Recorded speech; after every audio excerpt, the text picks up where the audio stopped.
The program will be as follows.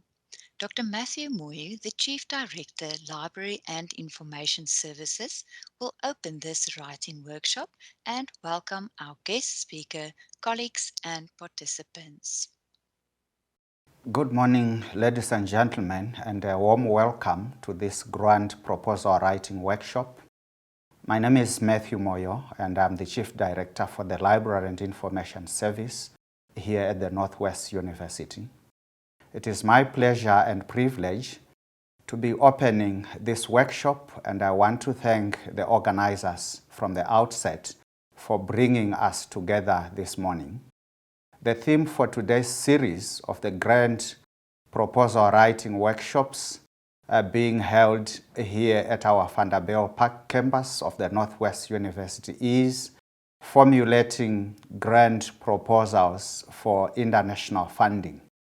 I need to point out that this is the second workshop in the series of grant writing hybrid workshop organized by the Northwest University together with the World Association of Industrial and Technological Research Organizations, WAITRO, supported by the Department of Higher Education and Training as University's Capacity Development Program, UCDP.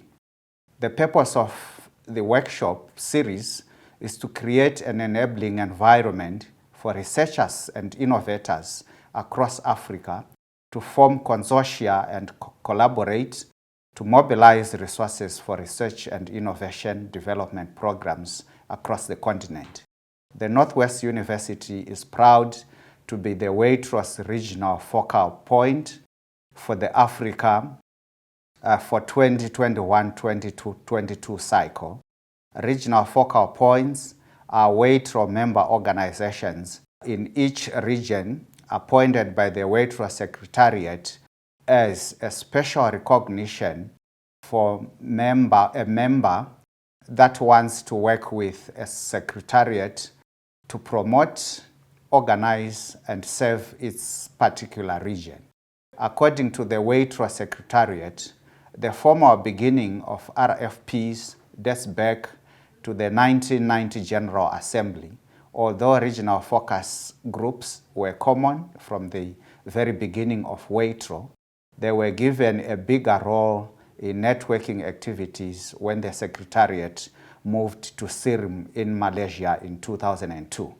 Ladies and gentlemen, the value of grant writing for proposal funding cannot be overemphasized, as this can easily help sustain some activities of a funded organization. I want to end my opening remarks by welcoming you all to this workshop, and in particular, our guest presenter, Dr. Charmaine Williamson. I had an opportunity to look at her profile, and you can be rest assured that we are about to listen to the best brains in terms of today's theme. With these few words, ladies and gentlemen, I declare the meeting open, and I invite you to sit back, relax, as Dr. Williamson takes us through the process of formulating grant proposals for big international funding grants. I thank you. The guest presentation will be given by Dr. Charmaine Williamson from Canada, who is also working in South Africa. The guest presentation will be followed by a question and answer session with questions directed to Dr. Williamson.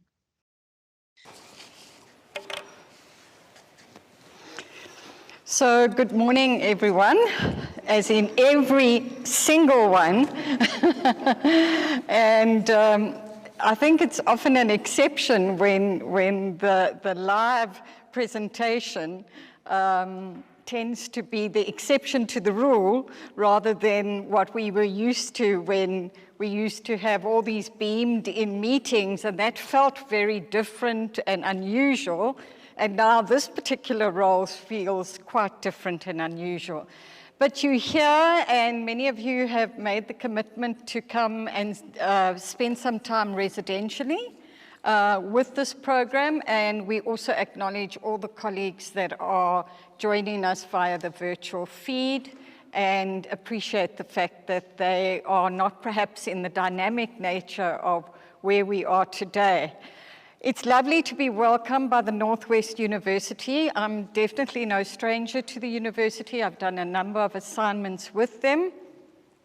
In particular, I would like to acknowledge your Vice-Chancellor, Prof. Dan Ngwadi, for obviously having the strategic vision to drive the third stream income that is so necessary. Also, your DVC Research and Innovation, Prof. Jeffrey Mpahlele. I must really say that correctly because I think I'm one of the home community members of Prof. Jeffrey. And then, of course, Prof. Nanesi Gabi, who is actually the director who has put this all together for us. We also would like to thank Cora and Tinas, who have been working really hectically behind the scenes just to make sure that we could cover this set of workshops. So I spend most of my life doing this kind of discussion, and as I said, it's been a bit unusual to come back into the real space, and because it's been happening in front of laptop screens. So if occasionally I seem to get the laptop stare, please forgive me. I will try and remember that this is a good example of the return to residential. So the story behind the workshop is that I could do 4 or 5 days passionately conveying to you all the details and all the intensity and all the requirements in terms of international grant funding, which, as you would appreciate, is an incredibly dynamic world. We're keeping it to a fairly short presentation. So really what I've done is I thought that best I work with the principle-based approach. So if we could just wrap our heads around those principles, and then I have given an extensive amount of resources, which you could go back to and have a look when you want to in terms of detail. And then you also have the kind of support that comes from the Research Support Office, the Internationalization Office, and obviously Research and Innovation at your university itself. So I think you're in very good hands in terms of your university infrastructure. So a point I'll make later on in the presentation. And I know that potentially our engagement, although it's at a high level, there is a time for questions and answers, and obviously over the refreshments we can also have some more detailed discussions as required. So here you can see the topic in terms of just covering the important principles that we spoke about. And I really think, for me, I'm a qualitative scientist, and I always feel that I need to be driven by a vision. And visions are peopled, they engage with systems, they engage with dialogue and words, and that's really what you are going to do. You're going to enter into a dialogue with a particular way of thinking, of formulating your argument, maybe a bit differently from what you've been traditionally thinking, and then also, obviously, trying to hit a few critical sweet spots, which would make you get to the point of being ranked higher, considered maybe for a next round if it's a 2-stage grant, or even, as we do with publications, be able to get good evaluation comments, which can always build towards your next attempt or your next successful grant. So when we talk about vision, I want to say to you, how is it possible that someone has this vision of creating a beamed stairway to the stars? And that's really the kind of thinking that I hope we can aspire to, or that I hope we are actually practicing. So there's this idea that here we are on terra firma, and then the next thing, we have this incredible link upwards to space, to an area that we are completely unaware of. And yet there's this stairway that we can climb in order to make that connection. So that first principle I want to talk to you about is what we call the niche within a niche. So if you can get that takeaway of thinking about your work as a niche within a niche, then perhaps you can also begin to appreciate the story that I'm going to demonstrate this beam stairway to the sky in respect of.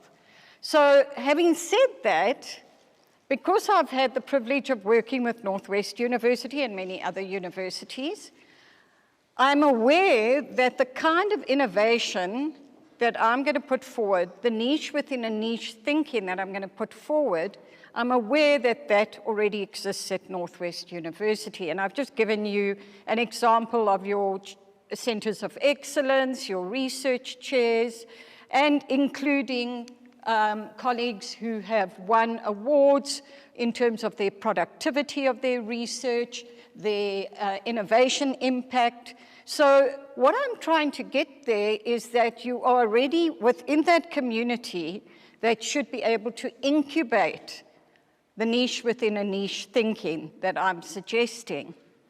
I've had the privilege, for instance, if I go back, I've had the privilege of working with your colleagues in trade, Prof. Vilna.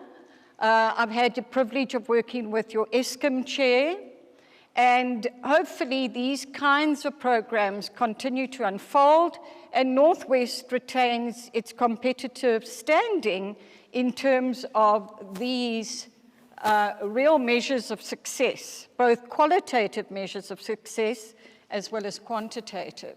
So you have the community, and I often work with non-governmental organizations. I work with social movements. Many of you might know Abaslale Basa Majondolo, who are very active in KZN. So those are people that are working really from the ground up. And their ability to access an intellectual community is just so much tougher in comparison to this environment that we find ourselves in. So I want to encourage you to see your colleagues and your university as a resource. There's just a few more examples of your NRF-rated researchers.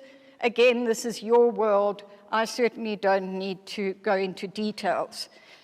But they are your basis for incubation. They are your basis, perhaps, for the vision and the inspiration. So getting back to this beamed stairway to the stars. Now, as we hear, and as I alluded to in the opening, we are completely surrounded by connectivity. Most of you are connecting to your laptop. Many of you are connected probably in terms of what you have in your satchels or your handbags, where you've got your phone there. And when we go home, we just automatically walk into connected spots. Many of us know about hotspotting, and so there's this connection all around us. So can you imagine the challenge it is in order to create a niche within a niche there? So if you ask my view, I think the whole world of internet, connectivity, Wi-Fi, etc., is a pretty saturated market. And so how do you, if you were applying for funding then, hit the sweet spot of this niche within a niche? So I'm giving you an example from business, but nevertheless, it's the kind of thinking that I'm hoping will get across on a principle level in this morning's presentation. So you can see there this excitement that happened where this Starlink, the beamed stairway to the star, was launched. We have a huge excitement there. I love the way they go, oh, wow, wow, wow. I'm sure the dogs were howling as well, when this bright train of objects entered into view. And so there's this linear pearl string of lights that is linking Mother Earth, or Father Earth, or gendered Earth. I'm very aware of it in Canada, all these pronouns we have to use, going up to space. And there we see another rendition of it as well. So what did that what's the backstory as far as that's concerned? So what one of our fellow countrymen, and with a shared international parentage, what Elon Musk determined is that the market was saturated. So there was a niche. That niche had already been filled, so he needed to find the niche within a niche. And thus, Starlink gets created. Now, of course, there's a whole lot of backstories in terms of his behavior as the richest man in the world. What does it say about capitalism? All of those things that we could have a lovely discussion about if we were moving in that direction. But what he did with SpaceX and his environment is he saw a gap. And of course, as researchers, that's one of the things we always want to look at. So you can see here, rather than sending internet signals through electric cables, the saturated market, also in terms of fiber optic cables, which are starting to become saturated. We're still working with fiber optics, and that's still unfolding. He created a completely different vision. And I hope you can see now the concept of delving deep into an area that is already a fairly specialized area, but then finding the specialization within the specialization. So let me show you in terms of what he ends up doing, is he ends up, if we also think back to those previous images, he ends up putting a lot of money, and of course he's going to make a lot of money, behind this enterprise where he encircles the Earth with much smaller satellites, which have a faster connection to the Earth. He creates a satellite dish, which is front-loaded with a lot more capability and almost like intelligence. And you can go to the most rural area, the most weather-intensive area, where there's 8 feet of snow as a regular event, where you are in remote Iowa, and you are able to get internet connectivity with megabits per second that go over the hundreds. So you can get something like 145 megabits upload, maybe 120 download. The current status in these rural weather-intensive areas, even in, we call the so-called first world of the United States, Canada, etc., is you can perhaps get a 5 megabits upload, and you can get about a 0.9 download. So can you begin to see the niche within the niche? Here's this market, and then he finds the gap. And that's the kind of thinking that we have to take our research on.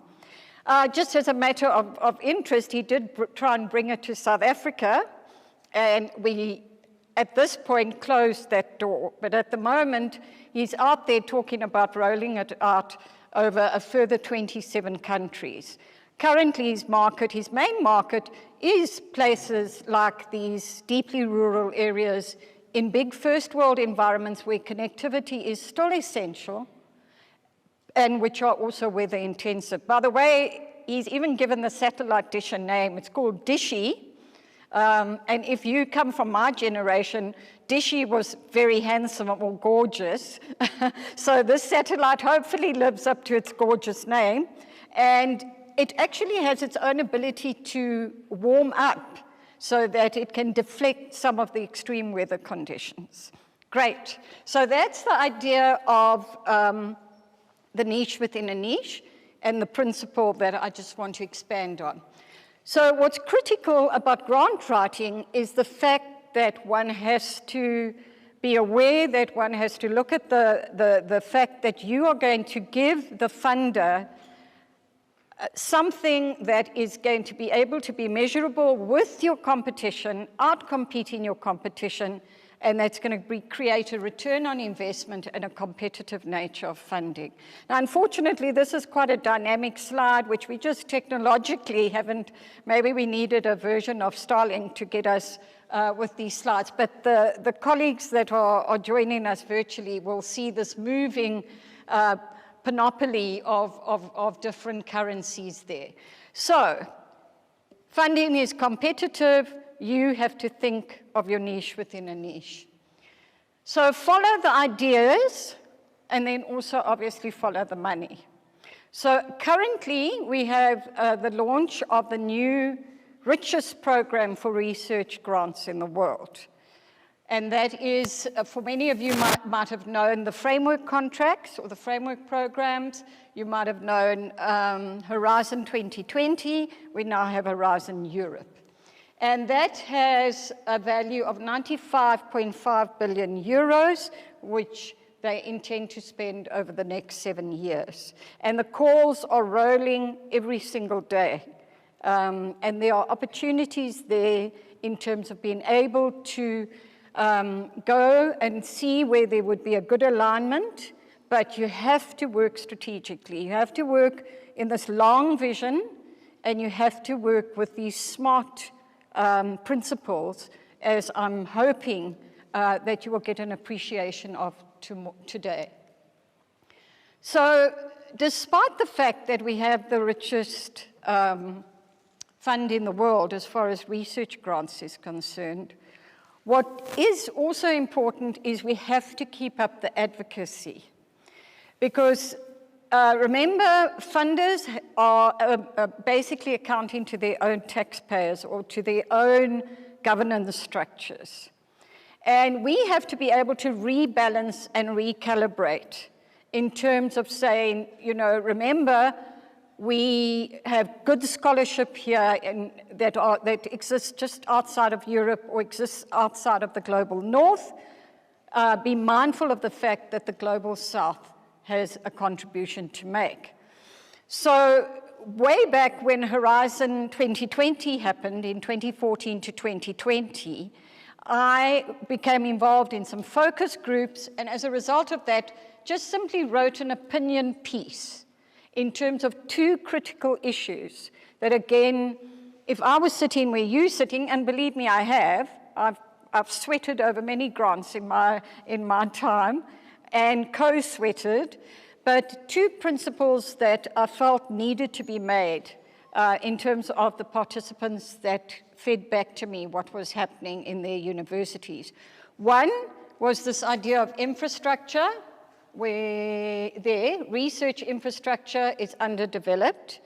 And there I was talking obviously sub-Saharan Africa, as opposed necessary to South Africa, but still in South Africa, I still work with universities where infrastructure is a challenge. By infrastructure is who can help you with your budget, who can help you with your legal, who can help you quality assure your grant, who can help you project manage or project plan your grant so that it can land. So that's what we mean by university infrastructure. Just yesterday, I was working with an organization. They have a research management office, but there's no one there in the tech transfer office. So those who are working much more in the lab to market concept have a real struggle with that infrastructure because there's no input from that side. Then the other area that I felt very strongly about, based on what I was being told by my participant group, was the fact that they said, we want to be involved in contents of core. You know, we want to be able to say these are issues that are globally as important, but which have a particular, say, African, global South, Asian perspective. So universities feel it would be important to have influence on the research and innovation agenda that informs the cause. So I'm pleased to say there has been a shift. So important point to remember is under Horizon Europe at the moment, for the first time they've created, and they're not ghettoizing us, I think it's picking up ideas like this. I'm not saying I influenced it, but they've created a specific Africa block, and one is able to work with one's African counterparts on themes that are informed from our ground up. So look out for those kinds of calls. So no doubt now, the idea of why you would go the niche within a niche has landed in terms of the fact that we're in a highly competitive environment. When we're competing for these grants, we're competing with global leaders who lead on the state of the science or the art. Your research strategy needs to be thought of as a niche within a niche. And again, just colloquially, what does that mean? So colloquially, when you're with a multidisciplinary team and you start talking about your research idea, you know, a lot of people go, wow, that's really interesting. And they go, oh, that's fascinating, or I've never heard of this before. So you feel like, wow, I'm onto something here. Then you go to a conference of like-minded people. You go to one of your own conferences, and suddenly you feel quite ordinary, because suddenly you're listening to other people who are talking your language, who have similar ideas, who are working within your continuum. And that's where you should be having the inspiration to say, how can I stand above this crowd?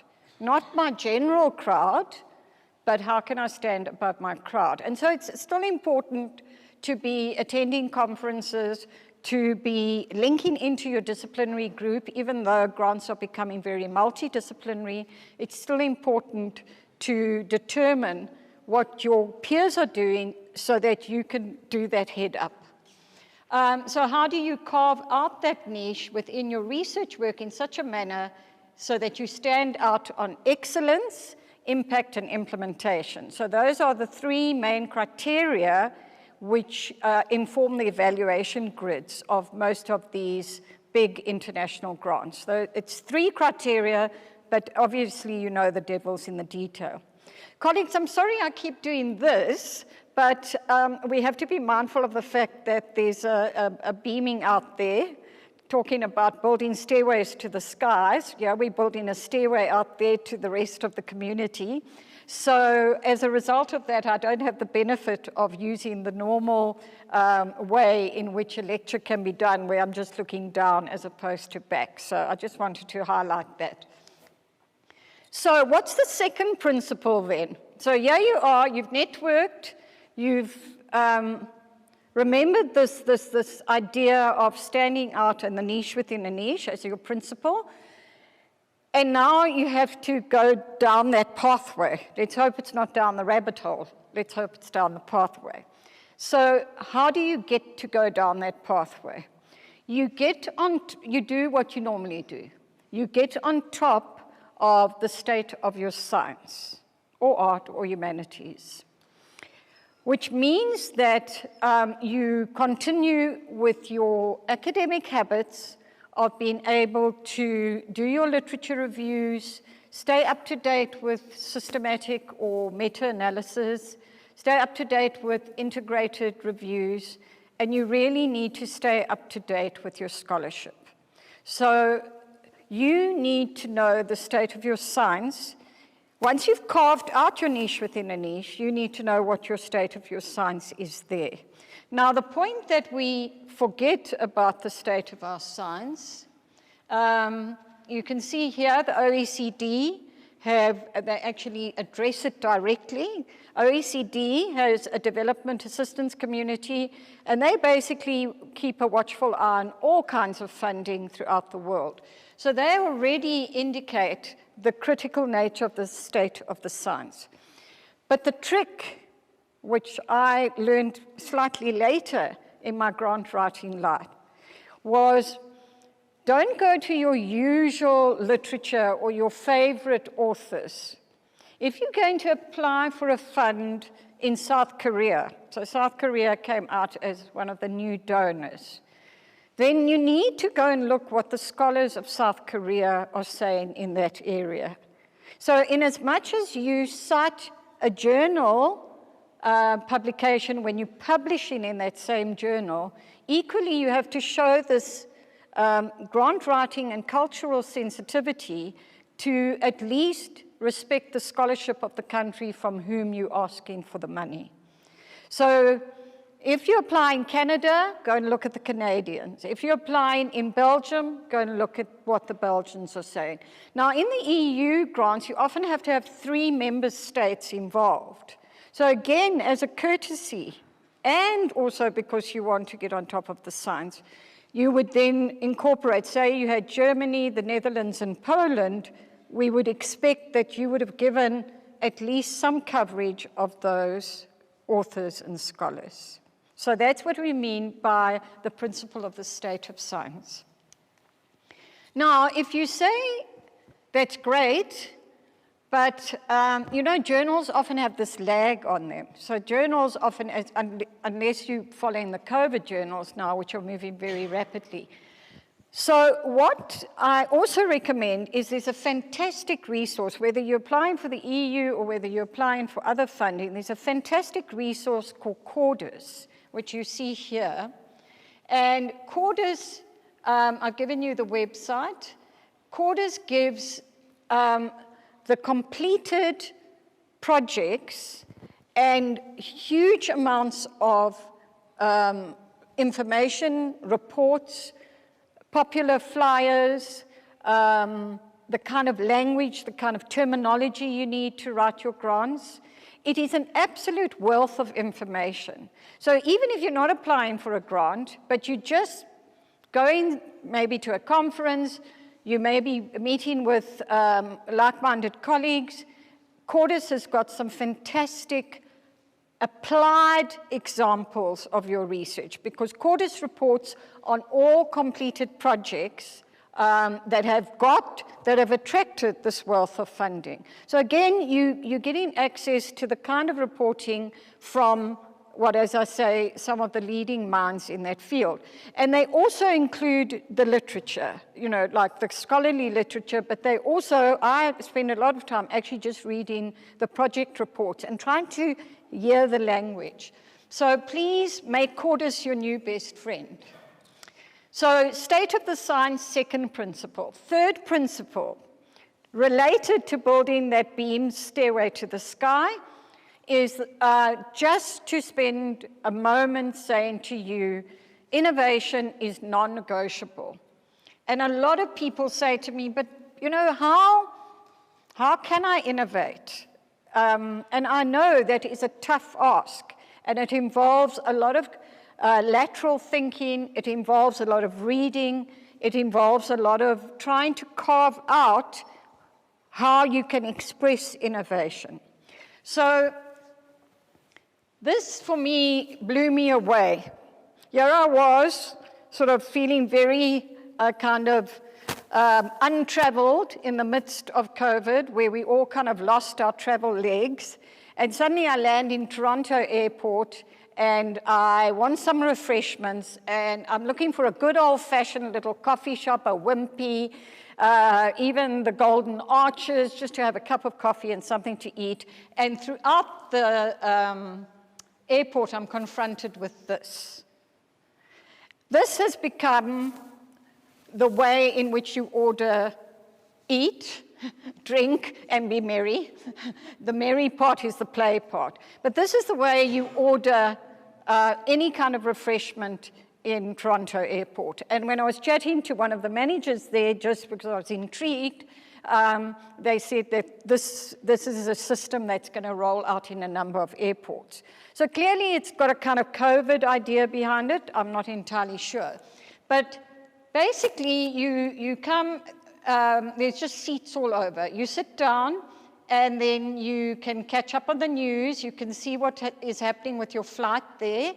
And you just make your selection, you pay, and you end up with your meal. So I'm an organizational management disciplinary person.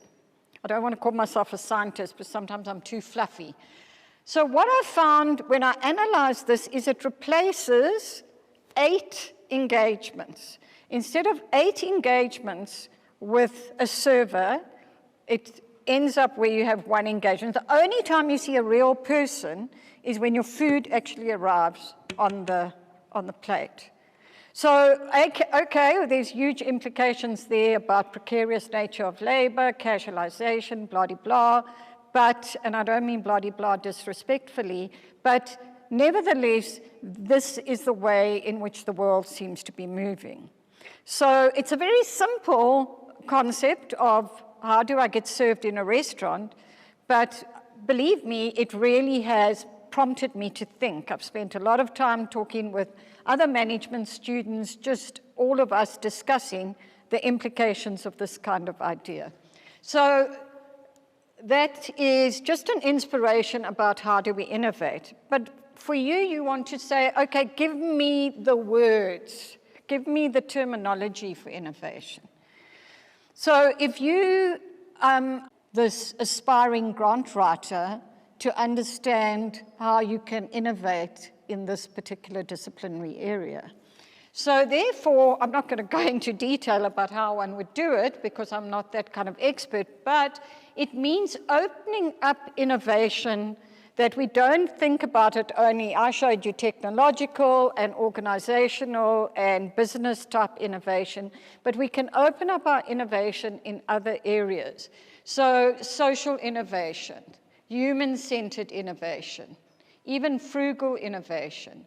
So each of these are terminology for you in order to begin to think through. As I said, it's a challenge. How do I think through my innovation? Thinking comes with terminology. If I have the terminology, if I can hook my thinking onto terminology, I can begin to take my thinking one step forward. And then obviously this idea of innovation ecology and innovation impact need to be argued. That's how calls ask us to describe innovation. This is a direct wording from a grant call. And I've just given you a little bit of a shortcut there as far as putting it all in red and bold. But please note, when you look here, you can see an inherent bias about the fact that this is looking at your kind of technological, your hard innovation. But when you delve deeper into the guidelines, there is coverage for human-centered and social innovation. I don't know your disciplinary areas, but I'm just trying to balance. I know it's easier to look for innovation pathways if you work in the technological space. It's much more challenging to think about it in the space of humanities, arts, philosophy, theology, etc. So just to say, that's your principle number 3. Your niche within a niche, your state of your science, and now how do you link your niche within a niche to the innovation argument. This is how we used to see in innovation. You know, this is a university definition. This is our academic way of arguing innovation. Business as usual.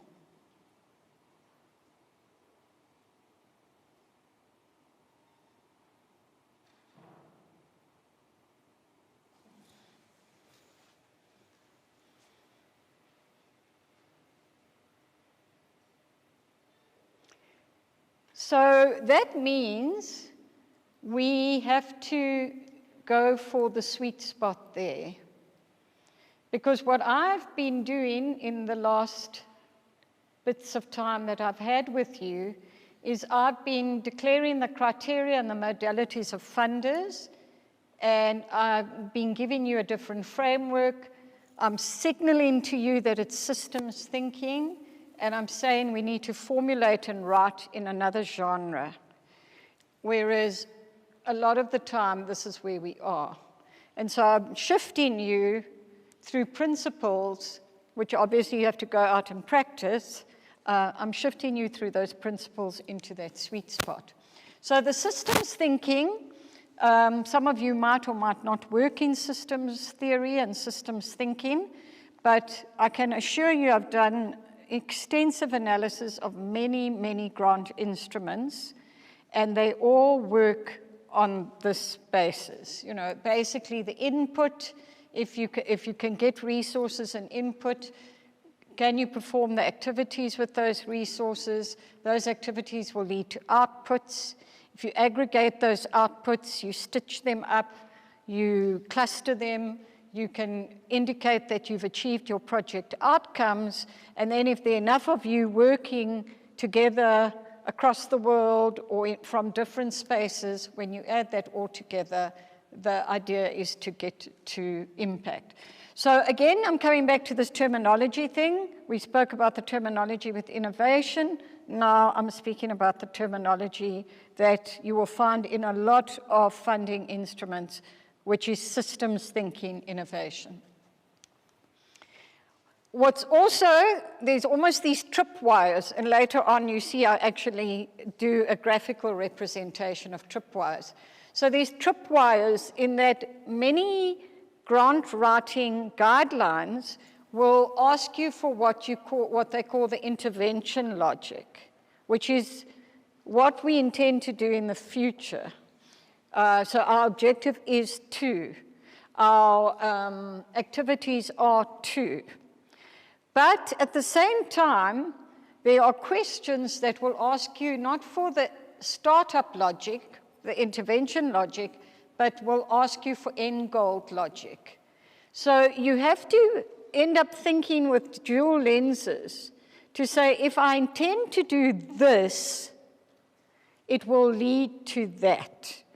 And so that's another grant writing technique that you need to get on top of, is that your intervention logic needs to lead to your end goal logic. And that's a tripwire, because they often don't want to, they give you the first set of criteria. They give you these criteria to fill in the form with. And then often these criteria are embedded. And you need to think, what am I doing this for in order to? This is taken up by what we call the theory of change. So again, it's, there's a lot of terminology. Some people will call the theory of change the results-based matrix. Some people will call it the logical framework. The United Kingdom has kind of cornered the market, and they call it the theory of change. Now, at the moment, I'm working quite deeply on a program that is about advancing senior, successful, engaged academics, and it's a fast track for them to apply for professoriate.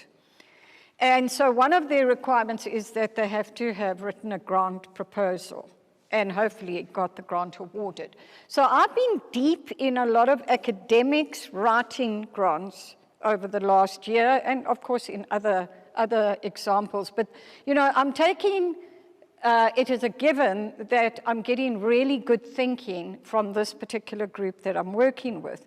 And what I'm picking up is this is where we stop as academics. And that's often where we need to push the boundary to get there. And that's why this is, as you can see, this is the intervention logic. So we're very good at arguing how we're going to change the body of knowledge. We're very good at arguing how we can publish. We're very good at arguing the conferences we want to attend to, our postgraduate development, our postdoc students, our doctoral candidates, et cetera, et cetera. But we're not good at pushing that known world into a bigger systems change. And that's why this principle is about systems change. So I'm inviting you that if you are serious about a grant, is again to push your thinking into systems change. Now there's some shortcuts, and that is, for argument's sake, it's not outside of our remit to say that we could hope that some of our research will reach policy quarters, not even big policy quarters. Even if you can push for policy change, small p policy, that's already pushing it away from the body of knowledge, which we use to academically and on a scholarly level, and it's pushing it into a more applied world. So that's almost like a quick fix. So in your next grant, or your next ability where you have to engage with funds that have to go further than just the body of knowledge, think about saying that you're going to do a policy paper, a position paper. Okay, that's a kind of quick fix. This one isn't so easy, but I think it can be, because I think you can also talk about, which is critically happening now, ethically in our universities, was we've got to go back to those communities, and we've got to account and debrief with those communities and see whether our research has had an impact on those communities.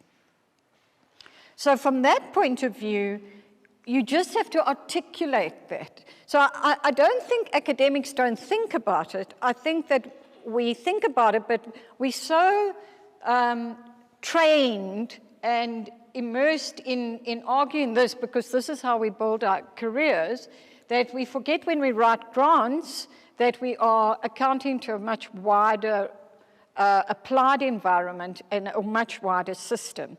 So my appeal to you from the principle of system is, even if you don't think about your work from a systems point of view currently, what would happen if you think about it from a systems point of view? And there is a wealth of information out there about systems thinking and how to work with systems. And again, I spend a lot of my time working in an academic advisory capacity, not necessarily on grants, but just on scholarship.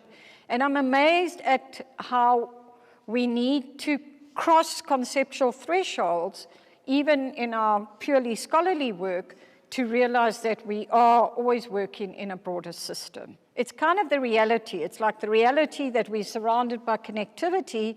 Equally, there's the reality that we are surrounded by systems. And there's some wonderful work, not only about linear systems, which grant writing is about. So I want to acknowledge that this is a linear system.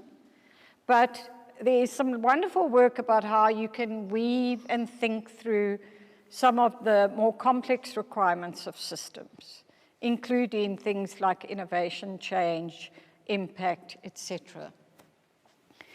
Just by the way, to give you a bit of a critical lens, this is a really fantastic article which challenges the agenda of grant givers, of saying, you know, who are you to say that these are the grand challenges to which science needs to respond? So it's a lovely article.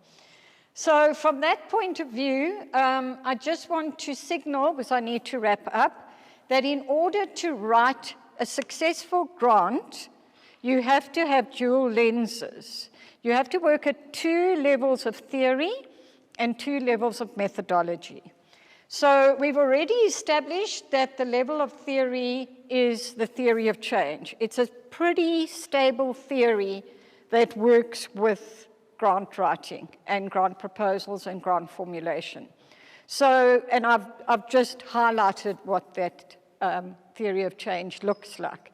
So when you get down to the actual formulating and conceptualization, you need to sit with this theory of change in one hand, and then your other classic, your favorite, your usual, your new theories that you work with as a researcher. So you can see I've done it, almost oversimplified it, but I've said here's the one theory, and then here you have your sub-projects, and for argument's sake, if you were working in participatory action research, you could be working with critical feminist theory.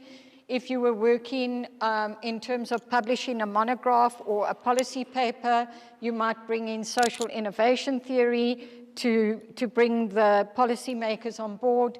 And then you might have develop a framework at the end of your research, and you would have theories about how do you report and develop and popularize and get traction for your framework.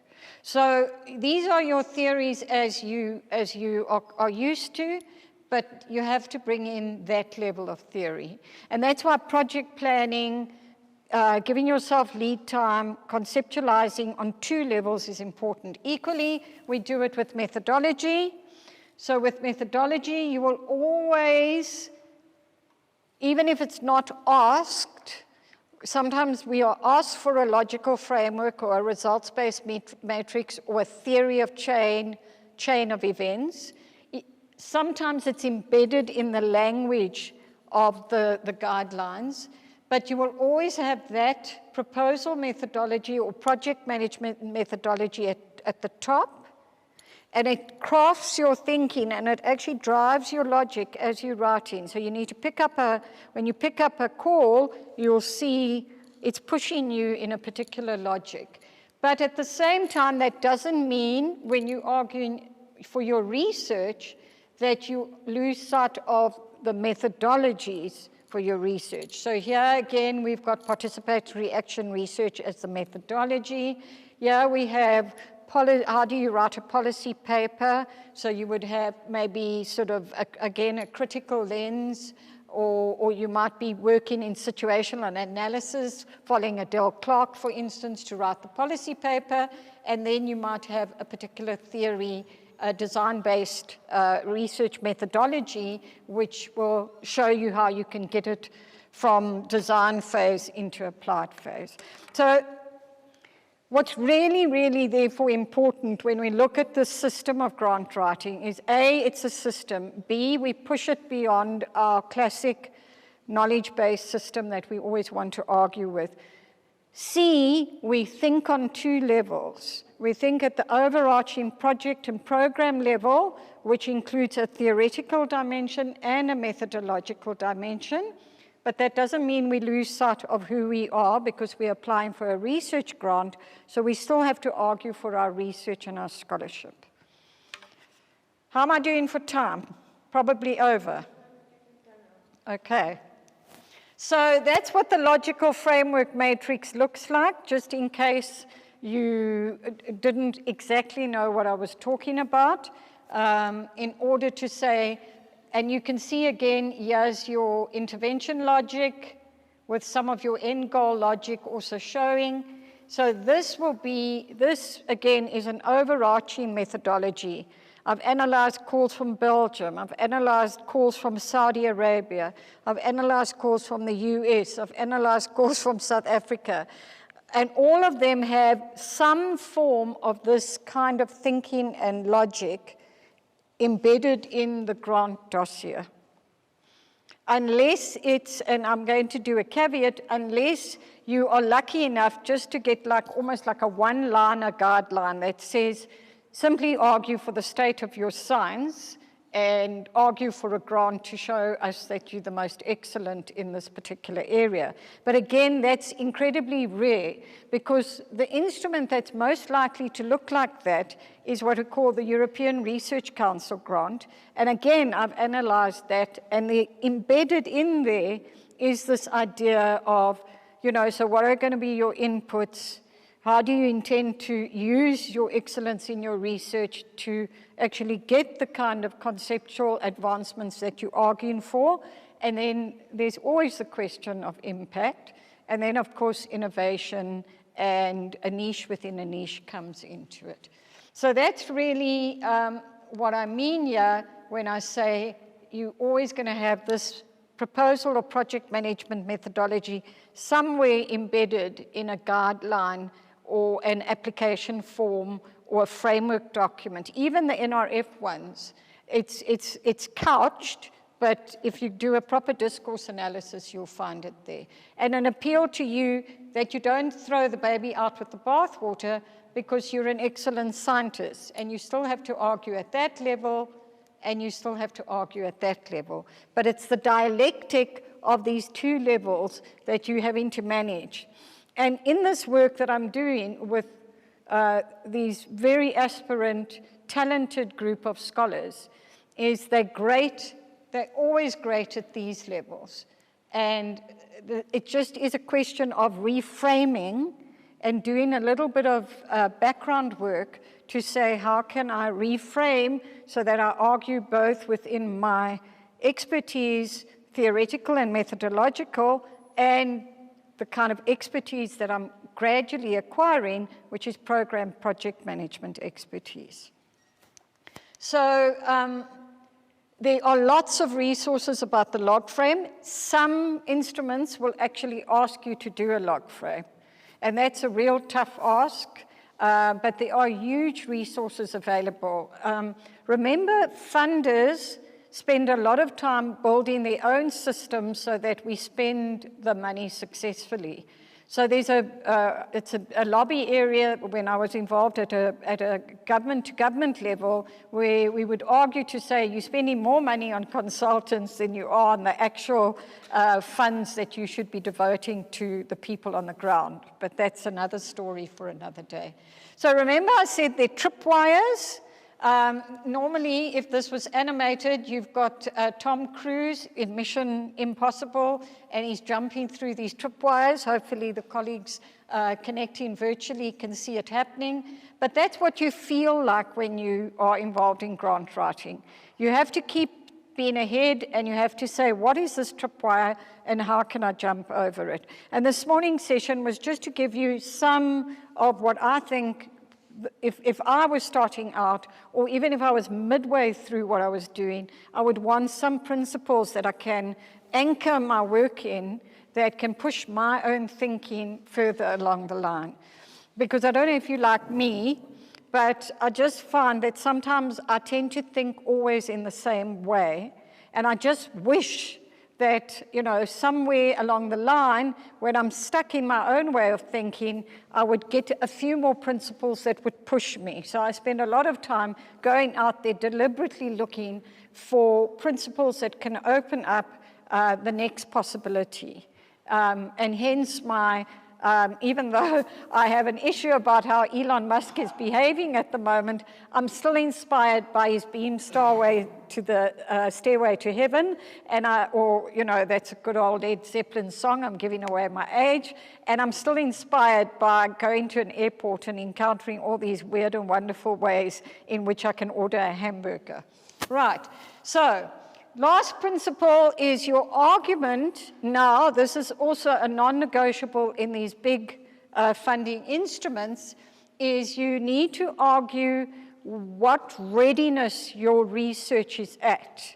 So you don't come in as a blank slate. You have to come in and argue either for what we call technological readiness or societal level readiness. So that's just a quick introduction slide. So these are areas now that are for specific focus. There's all the stuff about readiness, and then I've just popped a few other ones there, which we don't really have time to discuss. But gender, non-negotiable, open access, you need to budget to publish in open access. It's becoming a kind of obligatory clause that you don't publish behind scholarly walls, and various others, as you can see. There's just an example of from United States funding, where they are telling you these areas of mandatory: environmental, sustainability, and gender.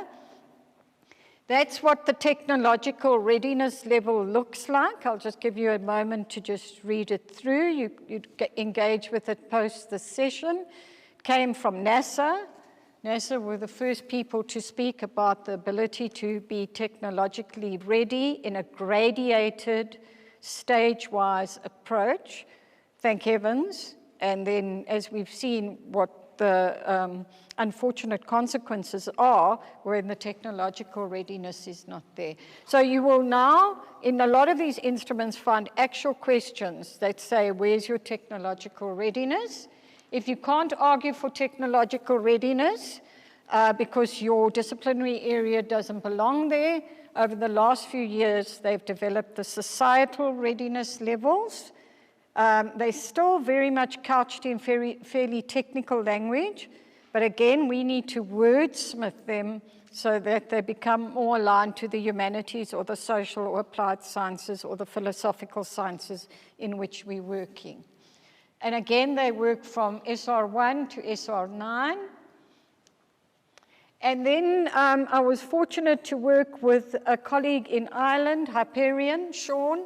And so please, this is copyright protected, but he has got a wonderful website, and I would recommend that you go there if you want to deepen your knowledge. And he says, he just uses Horizon Europe as the case because of it being the richest research fund in the world. And he says, strictly speaking, under most of these applications, at university level, we shouldn't feel uncomfortable to say we are from 1 to 4. You know, we all want to see these technological readiness levels and say, oh, you know, we're so good, we're close to the top level. That's not a reasonable expectation from the university as a legal and organizational entity. So the a way in which funders have written is to say, we want the universities to work from, say, 1 to 4. We want you to do ideation.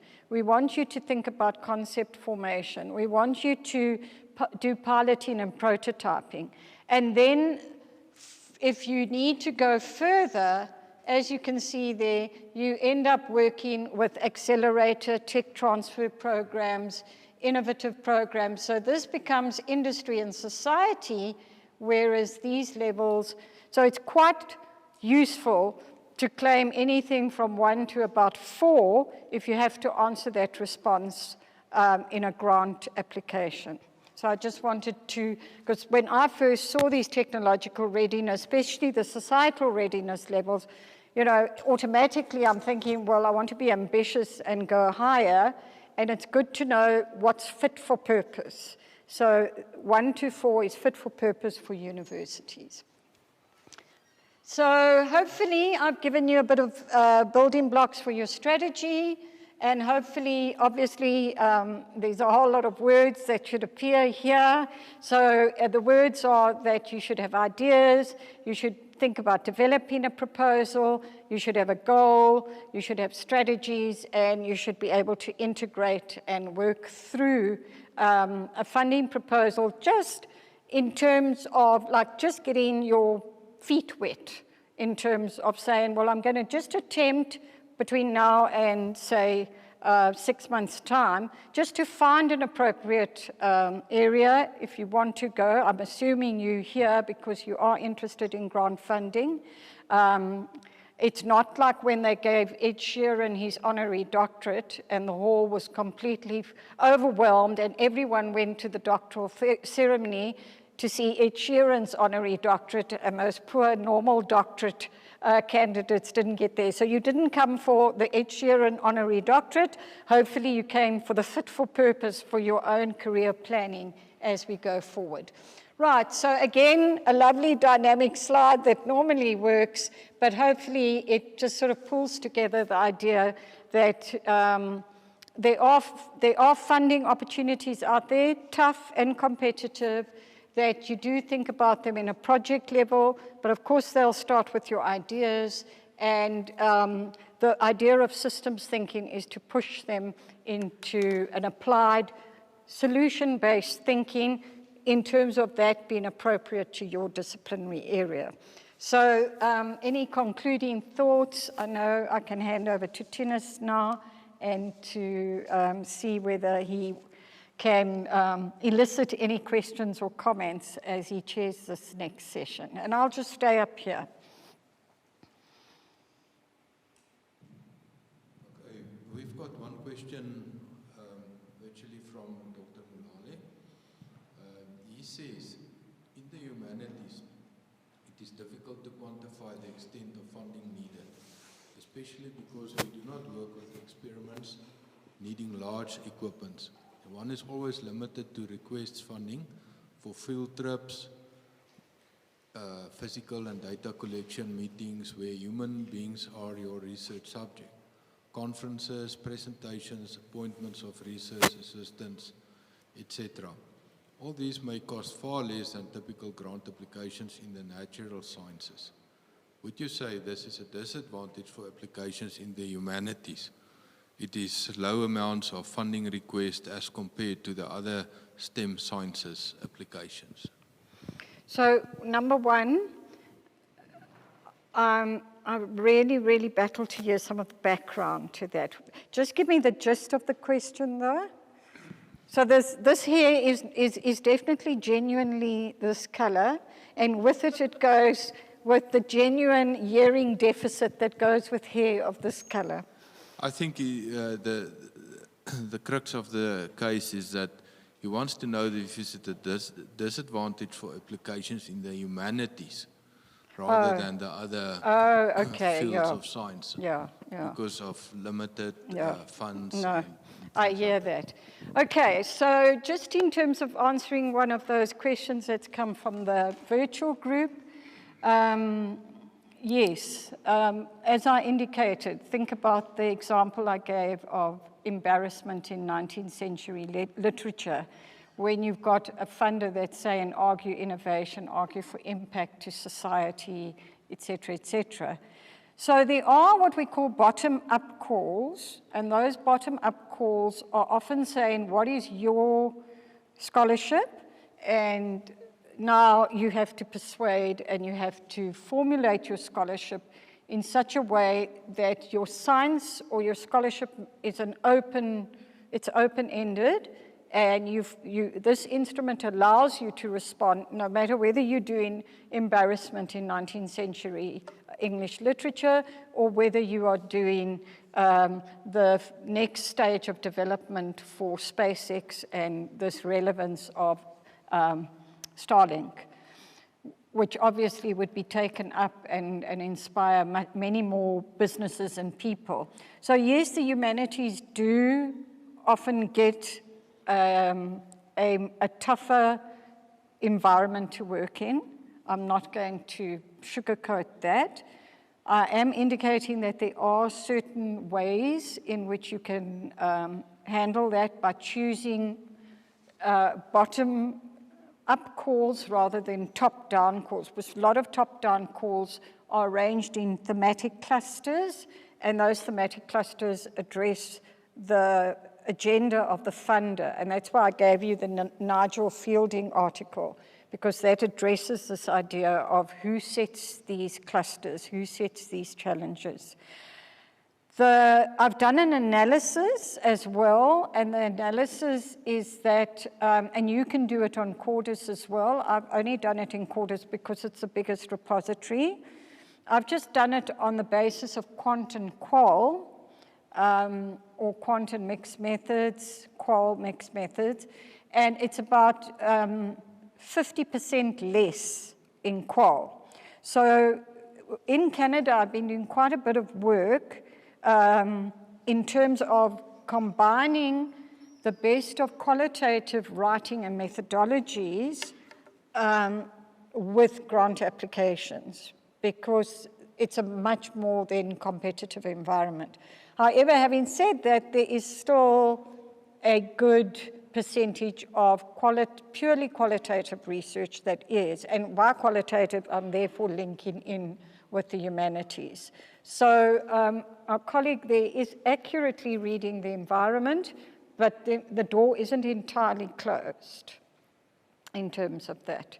So it's a question of just going that much further in terms of finding I hate calling them instruments, but it's just a shortcut, in finding a call or a dossier or a request for proposals or expression of interest or a framework document that would either be bottom-up or which would look for elements that the humanities addresses.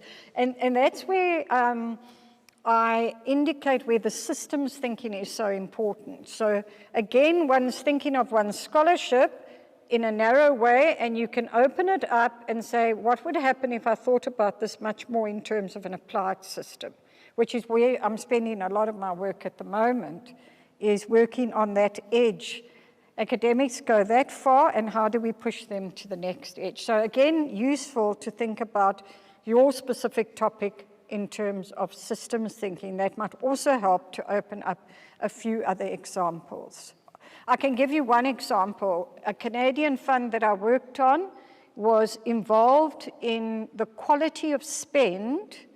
How do we make budget spend allocated through the government voted funds? How do we make that more effective in service delivery? Big, nice, lovely Canadian fund, all secure, projects all running. Canada had a change of policy, and they then said, we do want to build capacity in South Africa. We do want you to look at quality of spend, but your lens has to be HIV and AIDS. So we had to then pivot and create an angled argument to say, look, we can continue with these projects because our argument is going to be, and it did work, by the way, our argument is going to be that across the board, if you improve the quality of spending, if you strengthen government systems, then roll out programs around HIV and AIDS, strictly speaking, should be further enhanced. So we had to just re-angle our argument. And I've had a few examples of that where it looks like the door is shut, and you've just got to think about it systemically and re-angle the argument. So I do a particular, when I do actual grant scribing, writing, I always give that as an example and show examples of how you re-angle the argument. Are there any questions from this group? We have one, Tinez? Yes, another one, but I think you've just answered it now for us. Okay, sorry. May I? Okay, another one. You just... Sorry, may I take the one from the audience?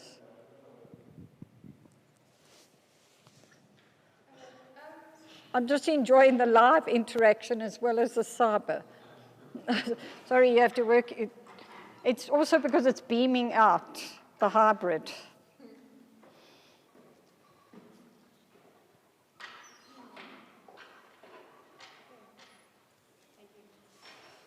And please remember, I'm a bit deaf, so don't worry about shouting at me. Okay, my question is that you're talking about the importance of looking at what authors are writing within the context that you're getting the funding from. So how do you marry that with the context that we have here in South Africa? It's a very good question. Very good question. So the question is about, you've got a context of funders, and they seem to have come with all these preloaded criteria, and we are in the global south, or in South Africa, am I right? And we've got to somehow we've got to find that sweet spot between those two areas, and I think this is a very good question. So one of the things that we as South Africans, or often as Africans, because there's so much for us to study, we do tend to think about ourselves as exceptional, and we are accused sometimes of exceptionalism. So I worked on a big Dutch-funded program with a lot of Dutch academics, and they would listen to proposals from South African students, and they would always say to our South African students, your research is amazing, but stop only looking in your own backyard. And that's essentially what your question's all about. So the strategy there is the state of the science principle. So if you are going to look at the state of the science in that broadened perspective, you can already follow where I'm going. You're going to be seeing the kinds of arguments and concepts that are being universalized in published top state of the science material. So you have to be able to say, so what I would do is I would end up creating a kind of checklist of what are the sort of top 10 areas that are coming through on a universal level in the state of the science where I'm going to be working and pitching my grant.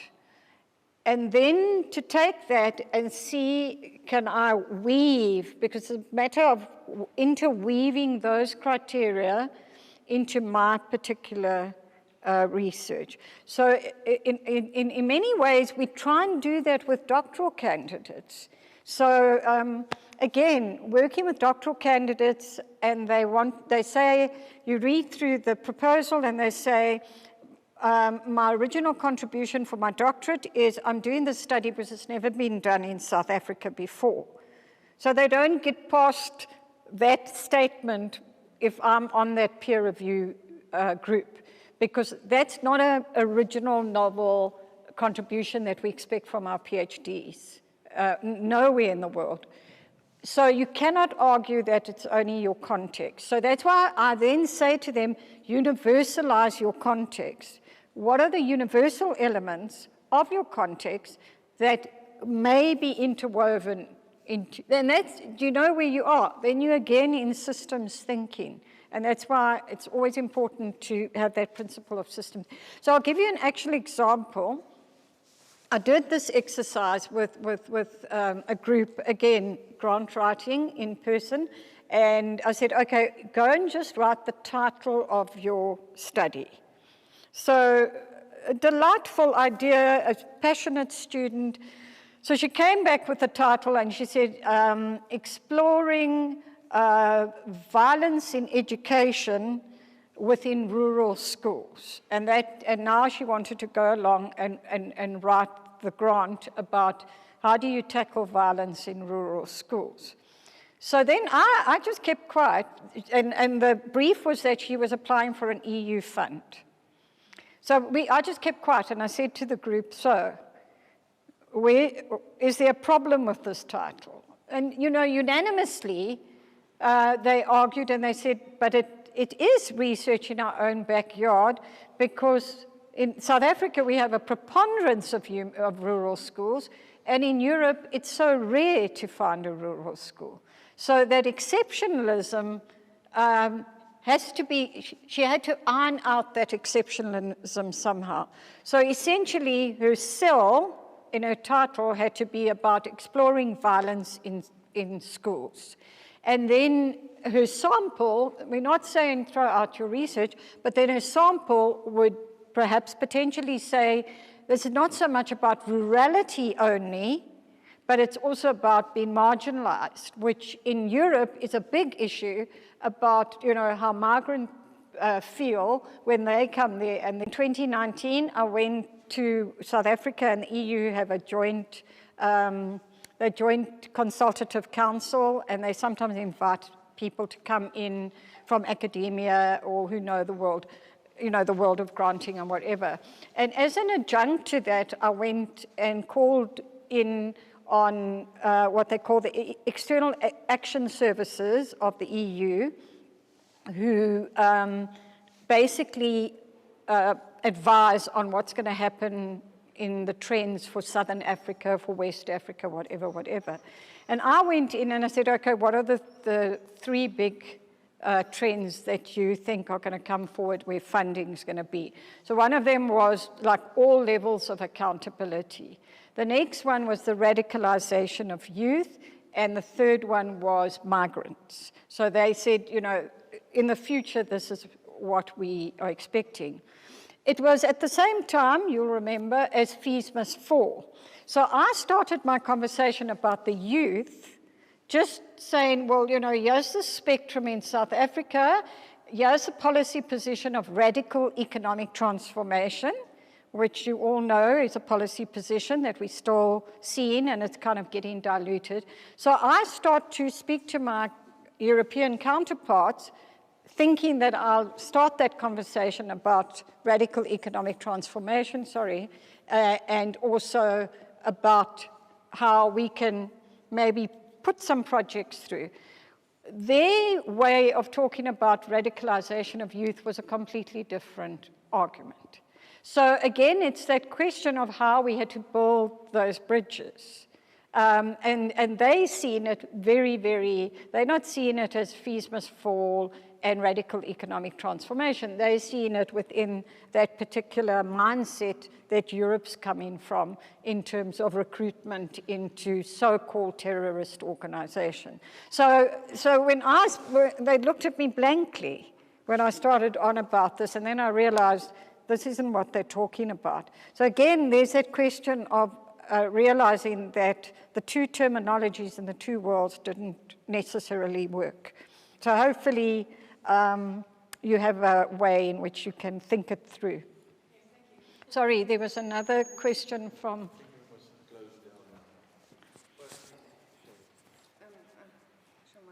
Anybody else who wants to ask a question, they can do it on the web. Yes. And then we will answer those later. Okay, have we run out of time? Okay, no, that's much better. Okay, that's absolutely fine. So you want me to wrap up? Really? And I thought I could spend my Friday afternoon continuing. Right, so colleagues, thank you very much for your attention and for taking the time to come and attend the workshop.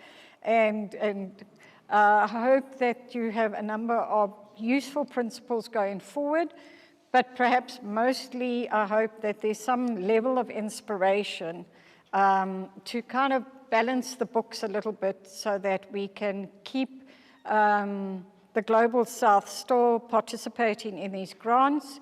South Africa has got a very good reputation with grant partners because we're known to be good scholars, we're known to deliver on our work. And so just to encourage you going forward, and clearly many of you know that there are a lot of universities that are also bringing it in as a requirement in terms of career advancement. So just think about it from whichever aspect makes sense to you. And again, so thanking you, and again, thank you to the organizers and to our team who I gave huge headaches to today because I wanted my slides to be dancing and singing. And we did have some benefit for the online group to recognize the group who have joined us online as well. And then again, just to thank Prof. Nenesi Khabi, I must say it correctly, for her sponsorship of this workshop and all the sponsors that have been involved as well. So remember, you always have to acknowledge the funders. So I'm acknowledging the funders here. Thank you, colleagues. Thank you.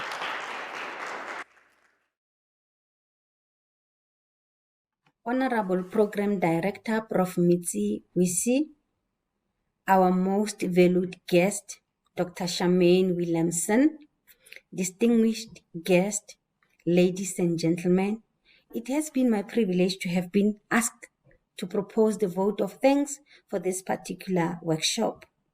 On behalf of Northwest University, Waitrose RFP Africa Region, and the organizing team, the research office headed by Professor Nenesi Khabi, we would like to give thanks to our guest speaker, Dr. Charmaine Williamson, for gracing today's workshop. Thank you, Madam, for your very thought-provoking, informative, and interesting address. We appreciate that.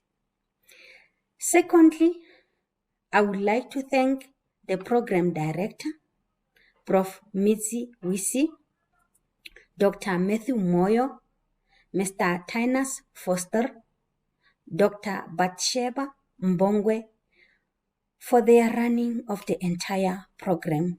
We appreciate that. In addition, I would like to thank all the distinguished guests and attendees for giving time and attending this particular workshop. I hope we have taken something out of it. We thank you for that. I would also like to thank the organizing team, particularly the support staff, who ensured that this particular series of workshops are a success. We thank you for your efforts. I would also like to thank the UCDP, the University Capacity Development Program, for funding this particular workshop. We appreciate your support. Lastly, I would like to make an announcement. From the research office, we have a Waitrose RFE intern, and the contact information are as follows. Her name is Ms. Moleboge Maisela, based on Poch campus. Those are her numbers: 018-299-49333. Also, that's the email address to contact her for any communication regarding the RFP Waitrose in Africa region. Once again, I thank you all for your cordial cooperation in this particular workshop. Thank you, ladies and gentlemen.